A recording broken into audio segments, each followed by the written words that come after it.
Мы продолжаем освещать самые заметные события. В студии Надежда Саханская. Здравствуйте. И вот основные темы. По британской системе в Накинской площадке Мирнинско-Нюрбинского комбината появилось пит-стоп-обслуживание. Крепкая федеральная структура. Сегодня в России отмечается День сотрудников транспортной полиции. Все лучшее детям. Более 40 частных детских садов получат республиканскую субсидию. Начальник управления государственной службы и кадров Федеральной службы по надзору в сфере природопользования Тимур Ахунянов 17 февраля представил главе региона Айсену Николаеву вновь назначенного руководителя управления Росприроднадзора по Якутии Андрея Желудева. Глава Якутии Айсен Николаев отметил, что одной из важнейших задач, стоящих перед управлением Росприроднадзора, является усиление взаимодействия ведомства с Министерством экологии, природопользования и лесного хозяйства республики, а также профильными структурами. В свою очередь Андрей Желудев заверил, что приложит все усилия, чтобы оправдать доверие руководства республики и федерального ведомства в сфере обеспечения природного надзора на всей территории Якутии. Сэкономить смогли на Накинской площадке Мирнинско-Нюрбинского комбината. Там на буровых станках работники начали пилотный проект «Пит-стоп». В конце 2019 года в Нюрбинском горнообогатительном комбинате новую систему обслуживания техники ввели на автосамосвалах грузоподъемностью 90 тонн, а через год и на экскаваторах. В этом году руководство запустило пилот на буровых станках, чтобы определить эффективность. Все операции длятся не более 30 минут и проводятся параллельно. Раньше, до начала пилота, пит-стоп, дозаправка и осмотр техники проходили в разное время в течение смены.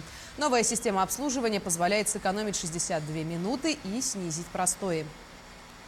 Данные мероприятия проводились, операции проводились отдельно, заправка отдельно, ежеменно техобслуживание отдельно, а также обеденный перерыв проводился в течение часа. Данное мероприятие сейчас проводится в течение 30 минут, и все эти операции проводятся параллельно. Ожидаемый эффект от этого мероприятия – это повышение КИО на 6% и повышение сменной производительности в районе где-то 15-20%. В Ленске ловят зайцев. Не в лесу, на общественном транспорте. По предварительным подсчетам, около трети пассажиров не платит за проезд. Ежедневно автобусы муниципального учреждения перевозят более 1000 ленчан. Стоимость проезда не меняется – 28 рублей. Почему в общественном транспорте появились безбилетники, узнавали наши коллеги.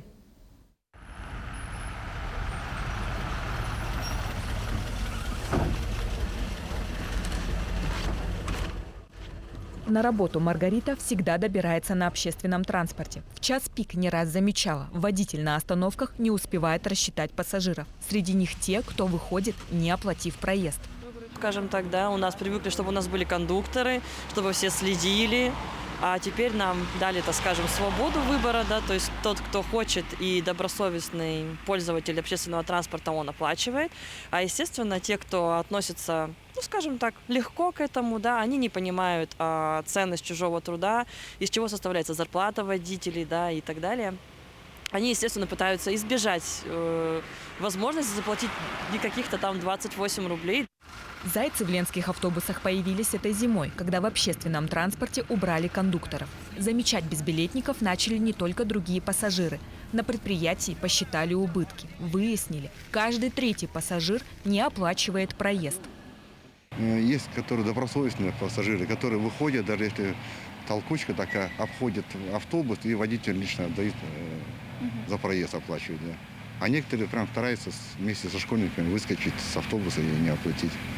Сотрудники фирмы-перевозчика поясняют, школьники имеют право на бесплатный проезд. Поэтому кто-то пытается выдать себя за учащегося, а кто-то и вовсе не стесняется выйти из автобуса без оплаты. Среди неплательщиков и те, кому новая система оплаты просто неудобна. Вижу такие ситуации. Водители открывают обе двери, люди заходят. Когда мы доезжаем до конечной остановки, водитель опять же открывает обе двери, и возле водителя скапливается много народу, и он начинает каждого оплачивать. У меня вообще, вот, допустим, проблем с деньгами нету, я всегда готов оплатить, но нету кондуктора, и я стою в основном в конце. Происходит так, что когда дверь открыта, я не хочу ждать, И поэтому просто периодически выхожу. Люди не всегда хотят платить, хоть это и невеликие деньги, но немного где-то в душе у них проскальзывает вот ярость, что меня же никто не увидит, я вот просто выйду и ничего мне не будет. Это, конечно, неправильно. То, что отмены нет сейчас кондукторов, это не очень хороший факт. Возвращать кондукторов перевозчик не планирует. Есть идея ввести на маршруты контролеров, но только в часы пик. Кроме того, рассматривается вопрос закупки турникетов. Недобросовестных пассажиров хотят штрафовать. Администрация Ленского района обдумывает, как ловить зайцев и привлекать их к ответственности. А пока на городских маршрутах все останется по-прежнему. Пассажиров будут рассчитывать водители. Валентина Фирстова, Анастасия Белокреницкая, телеканал «Алмазный край». Тем временем в Якутске приступят к разработке новой модели городской транспортной сети. Она призвана создать транспортную сеть с новыми маршрутами, обновить автопарк, создать инфраструктуру для автобусов, внедрить цифровые сервисы для удобства пассажиров. Задачи по совершенствованию пассажирской провозки поставил глава Якутии Айсен Николаев. Он поручил подготовить проект плана в течение месяца. При создании модели транспортной сети Айсен Николаев также поручил учесть мастер-план Якутска, над которым сейчас работают специалисты и который должен стать основой градостроительного развития города. Сегодня в России отмечается День сотрудников транспортной полиции. О их работе узнавал наш коллега Александр Хавренко. Сотрудники транспортной полиции – первые, кто встречает нас при входе в аэропорт. Именно от их работы зависит безопасность нашего пребывания на территории аэровокзала и на борту самолета. В круглосуточном режиме полицейские следят за порядком на объектах транспортной инфраструктуры. Первоочередная задача – это охрана общественного порядка, общественной безопасности на объектах транспорта. В данном случае это аэропорт города Якутска, выявление, пресечение административных правонарушений, предупреждения, также преступлений. Мы осуществляем входной контроль, там, где сотрудники САП проводят входной контроль вещей, багажа пассажиров. Наши сотрудники полиции также присутствуют при этом, для того, чтобы в случае выявления каких-то запрещенных предметов предотвратить попытку проноса, провоза запрещенных предметов в здание аэровокзального комплекса. Ну а также несут службу и на патруле. У нас заключается патруль 1-2 этаж, стерильная зона аэровокзального комплекса. Кроме того, каждого вылетающего сотрудники транспортной полиции проверяют при помощи специального устройства – кейс КПМ, который помогает определить, находится ли гражданин в розыске.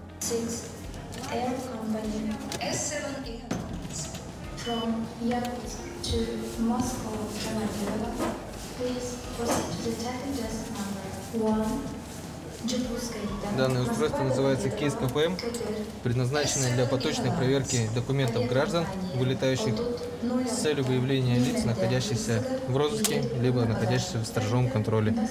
Вот проверили паспорт гражданки, написано в розыске, не существует, данных нету.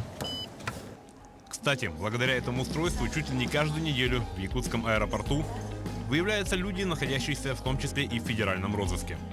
Спектр полномочий сотрудников транспортной полиции очень широк. От обнаружения запрещенных провоза предметов до розыска забытой в суматохе сумки и задержания правонарушителей.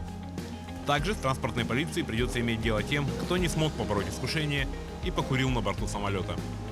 Те люди, которые пытаются покурить на борту воздушного судна, естественно, по прибытию в город Якутск мы уже и проинформированы, как самолет садится на посадку. Наши сотрудники прибывают на самолет, и данного гражданина, гражданку, которая нарушает общественный порядок, наши сотрудники прибывают, реагируют, и, естественно, этот гражданин доставляется в дежурную часть. Хоть сотрудники полиции и работают в круглосуточном режиме, надеяться только на них не стоит. Каждый из нас может внести свою лепту в вопрос безопасности. Например, просто не брать посылки у незнакомых людей. Ведь иногда при помощи доверчивых пассажиров злоумышленники пытаются пронести на борт самолета запрещенные вещества. Был у нас такой случай. Выявлены наркотики ухищренным способом. Гражданин, придя в аэропорт, пронося с собой коробочку, в коробочке находились сладости, шоколадки. Проходили кинологи транспортной полиции со служебными собаками. Собака служебно обратила внимание почему-то на коробочку, остановилась, заинтересовалась. В итоге при доставлении в дежурную часть гражданина и хотел передать с незнакомыми людьми в дальнейшем, чтобы наркотики получил адреса. Мы поздравляем всех сотрудников транспортной полиции с профессиональным праздником. А пассажиров просим с пониманием относиться к просьбам показать сумку или ответить на несколько вопросов. Люди выполняют свою работу, от которой зависит наша с вами безопасность. Александр Хавренко, Владимир Павлов, Якутск.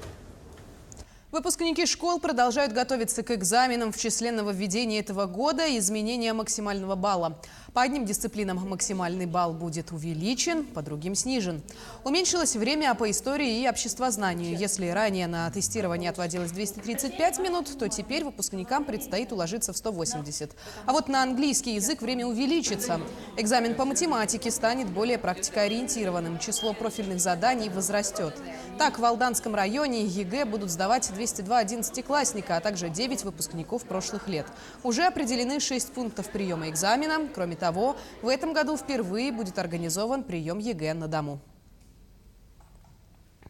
Ну а если провести рейтинг сдачи экзаменов и выбор предметов по выбору, то можно места разделить так. На первом месте у нас, конечно, это математика профиль. Выбрали 89 ребят. На втором, как всегда, обществознание, 71 ребенок. Ну и третий предмет в рейтинге – это биология, 27 ребят. На остальные предметы профильного уровня распределились преимущественно одинаково. 18 ребят будут сдавать данные предметы. Более 40 частных садов получат республиканскую субсидию, а 6 частных детских учреждений – федеральную денежную поддержку. Сейчас в республике функционирует 47 частных детских садов. Каждое учреждение имеет свою соответствующую лицензию и программу развития детей. Для поддержки работы частных детских учреждений с 2015 года предоставляется субсидия на конкурсной основе. В этом году из регионального бюджета выделено более 106 миллионов рублей. Помимо этого, по национальному проекту «Демография» выделяется финансирование из федерального бюджета, сумма которого в этом году составляет 37 миллионов рублей.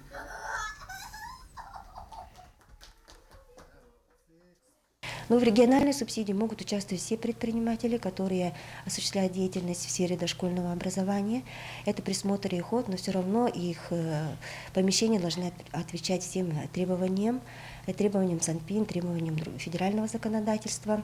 А в федеральной субсидии могут участвовать предприниматели, которые имеют образовательную лицензию. Очередь детей для определения в детские сады большая.